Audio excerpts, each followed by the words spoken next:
Let me show you guys a little trick for those of you who have a window problem. You can see it goes up and then it kind of slows down all the way at the top.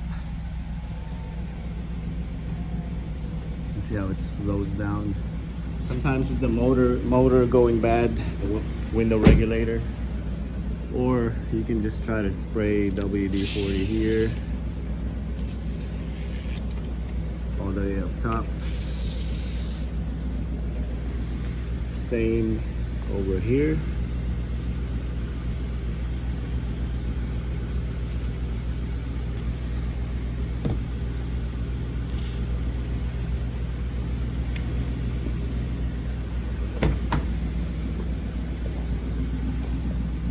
See if it slides up better.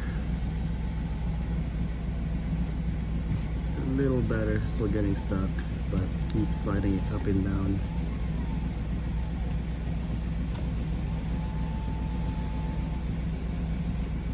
Yep, it's a little better for sure. Alright, hope this video helped you. If you got any questions, comment below. Click on the subscribe button, guys. Thanks.